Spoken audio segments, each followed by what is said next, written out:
Welcome, everybody, to Navigating Change, the podcast from Teibel Inc. I'm Pete Wright, and I am once again joined by the world traveler, Howard Teibel. I am in the most beautiful part of the country. You know, I'm in Phoenix, Arizona now, Pete, and I can tell you what blows my mind is it's so green here, and it hasn't rained in a very long time. I suppose it's going to rain this weekend, but man.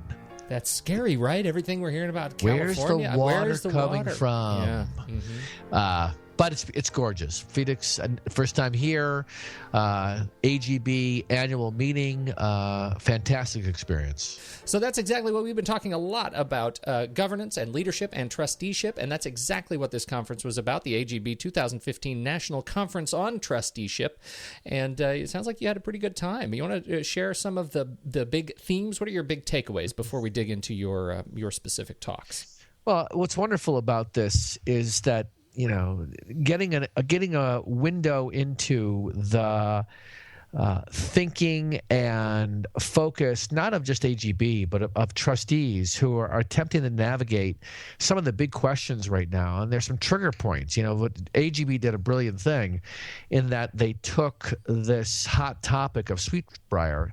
You know, typically these programs are designed well in advance, and they added this pretty much last minute. And this was one of the closing sessions, and we had a really great experience. We had Scott Carlson moderating from the Chronicle of Higher Education, moderating the conversation. We had Rick Staslav from his organization talking about it from the finance perspective, and we had the President Emeritus from University of Virginia, John Castine, talking about it from the point of view of the president and what board should be doing. And it was not just a robust presentation, but a robust dialogue. You know, the whole discussion was really about the implications of Sweet Briar. And it's producing, I think, a greater capacity for trustees to figure out how to enter the conversation and to recognize there's a difference between sustainability and mission. And if you can't sustain your mission, what does that mean to this conversation about sustainability? Rick talked about at one point, you know, this idea of survival. You know, survival is not a mission. I love that concept, right? Right. There's a lot of discussion right now about survival. I'm talking a lot with institutions about thriving, but what they don't have is a way of, in the boardroom, a sort of a consistent way of being able to measure, are we doing well? Sweet Briar was on nobody's radar. And then we're talking, of course, about how Sweet Briar, the board has decided to close their doors at That's the end right. of this academic year. And what John Castine said is, everything he can tell is the trigger points became known just a few months ago in terms of the board being in a position to make choices, as opposed to measuring things over time, knowing what to measure, thinking longer than year-over-year budgeting, and being in a position to stress test it and have some measures, really do the kind of what-if analysis on the system. And I think this opens up such an opportunity for schools to begin to ask the questions at the board level, what should we be doing? The other fascinating thing about listening to trustees, both from public and private institutions, is the recognition that when you're invited to be a trustee, and often you're an alum or in a private institution, and in a public institution, it's you're nominated by the governor or somebody. And as a result of that, many trustees, if they've never done this work before, come in really green in what to be thinking about. And then you put a board together of, in some cases, 30, 40, and sometimes 50 people, especially in the privates. You can sort of see why the kind of need for raising a way of thinking about what are the important issues. This is something that more and more boards need to start paying attention to. And I think the conference really raised this. You know, the fascinating thing about those who are here is this is a membership organization, AGB. And in many ways, when I did my 2 sessions, I knew I was speaking to the choir, right? These are people who are already committed to learning and growing. There's a whole wealth of people who are not here that these people have to go back and influence. So it was a wonderful experience of seeing how much board members know and how much they don't. You know, how much of a sense do you get that there is a mission of alignment or a mission of sort of educating board members how to find better alignment when they go back and have to pitch this stuff to their colleagues who aren't here, and find alignment with the institutional leadership that is obviously not here, the non-trustee leadership? Well, that's a really nice transition to one of my sessions, which was institutionalizing change. So I did a session I had probably 9 presidents and 25 or so trustees from publics and private institutions, big, small, and so on. And one of the conversations we talked about was this idea of the power relationships between the academics, the administrators, the trustees, and then even the students, and painting a picture for them that we need to get beyond the power relationships where it's about faculty cooperation, administrators doling out resources, trustees having basically just influence over the president, which I'm not saying they should have anything but that. In many ways, the trustee's job is to guide the president. The president is like this layer between the faculty and the trustees.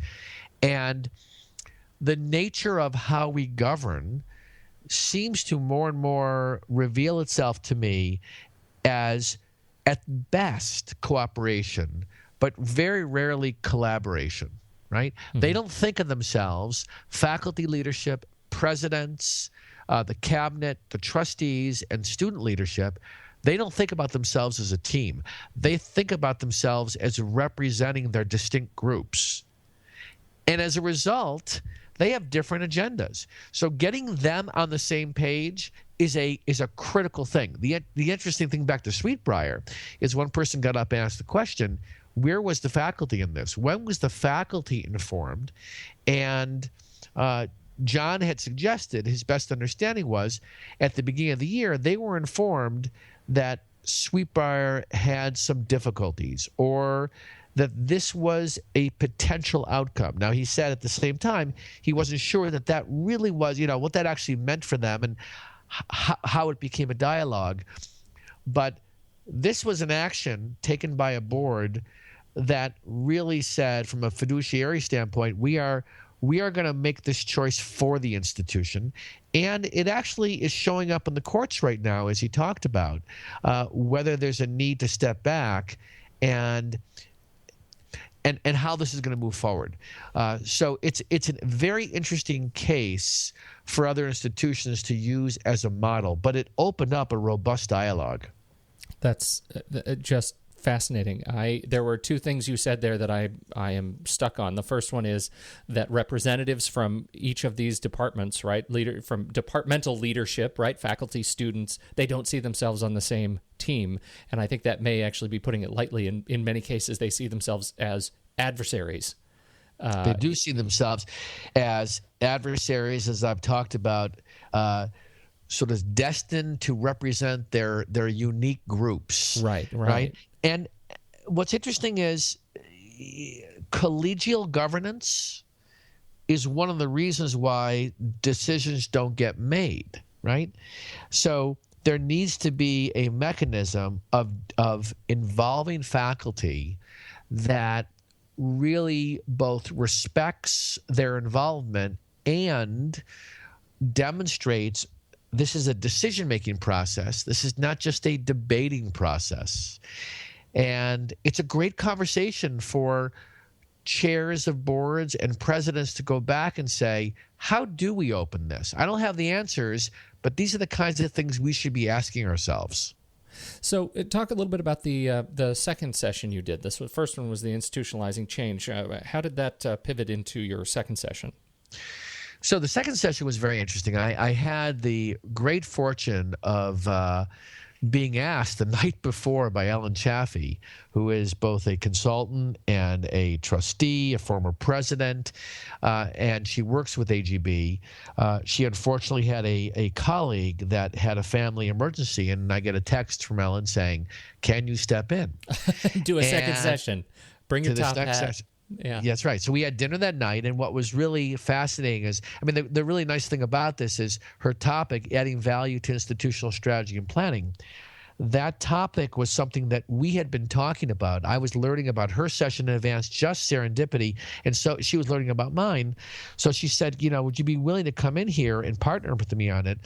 It was fascinating because, and a matter of fact, I think this session, I had a number of people that were in my previous session, so the topic here that Ellen really brought to the table, and I got to sort of weave in the shared governance pieces around it and the change management perspective. She really weaved the story about strategic planning being an oxymoron, and that strategy and planning often end up going nowhere. And she presented a way of thinking about the new kind of strategic planning. Then the previous plan used to be, or the way we still do it, but she's suggesting we need to move away from, is thinking about a plan in terms of a 5-year horizon versus a plan that's focused on ongoing communication, right? Periodic updates versus continuously recreating what we're trying to do here. Responsibility and deadlines versus universal responsibility. And the exercise we did was fascinating because she made a distinction, and we got people talking about the difference between purpose and mission. The mission of your institution versus what's your purpose. And we had the trustees write a purpose statement. And can you talk about that? What define what a purpose statement is in this context? What did that look like? We defined, or she defined, this idea of purpose as the impact of your mission. You know how you and I have been talking about the why of your mission. Right. The mission statements say what we're going to do and who we are. Mm-hmm. Her point was you need to talk at a higher level. The example she presented was Oregon State universities promote economic, social, cultural, and environmental progress for the people of Oregon, the nation of the world, and so. By producing graduates who become the mission elements, but that overarching, what's your purpose, has to do with the big why. And she was educating, and we were coaching people in how to think about that. So it was a really nice segue to the work that I've been doing and my previous session. And you did all right, just jumping right in and doing this. You feel good? I said to Ellen afterwards, we should go on. I said to Ellen and I, we should go on Dancing with the AGB Stars.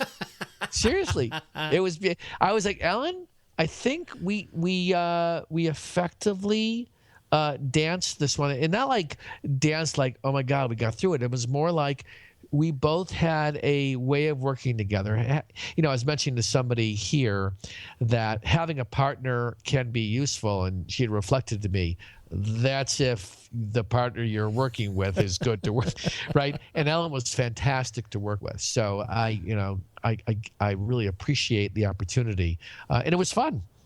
So talk, just as we get toward wrapping up here, talk a little bit about the overall sort of theme that AGB is looking to carry forward this coming year. I mean, what is it that you walked away saying, I feel like I know what AGB's why is. What is their purpose going forward in this next year? Yeah, this is the kind of question we would turn right to Rick Ligon or Susan Johnston, the executive vice president, and ask her these questions. I think this is an evolving question. I think what it is, it's fundamentally raising trustees' awareness level of the importance of their role to guide leadership in direction, as opposed to just thinking, but finding that right balance where you're not as we call it, an activist board member. You're an engaged board member, right? And there's a big difference. An activist board member can end up getting involved in how things get done, and that's really the responsibility of the president or the chancellor and the team. I would say the biggest challenge for those who are here is, how do you take this message back to the people that you need to figure out how to collaborate with? And like any great sessions, people walk away with one or two nuggets, and I think that they serve the membership. The opening keynote was Jim Collins. Oh, sure. Jim Collins was, Good, and great. I've heard him before. Yeah. He was, and I've heard him talk about the social sector and the hedgehog concept in the social sector, but he did it in a way that really, I think, raised people's sense of, it was the same conversation, knowing what your purpose is and living every day from that place. It was very inspiring. So it was a really great conference. And again, what I love about being here was, not only did I feel like I had a lot to give, I learned a ton. And what more can you ask for, Pete? Nothing. You can ask for nothing more. Nothing. You got all of it. I got it all. I wanna pitch people going back to listen to episode 91, which was our latest conversation with Rick Ligon. If you want to hear what Rick thinks those big lessons should be as we walk away toward building great boards, that's the episode to go here. And I'd like to think that your experience at AGB mirrors his expectations. So I call it a job well done. I am just speaking the Rick Ligon words. Sing it, brother. Sing it. Well, let's wrap it up here. Do you have any other words of wisdom for the people before we say goodnight? No, just anybody listening to this, I think that the thing I take away from going to conferences like this is continue to look for opportunities to invest in learning. We're all so over busy, but I can tell you, this is like taking a breath. And although it's a marathon, being at some place like this, and it's early mornings and late nights, you walk away with something that you don't get in your day jobs. So find opportunities to go to conferences or speak at conferences, because I think you can accelerate, you can leapfrog your learning about issues by just showing up.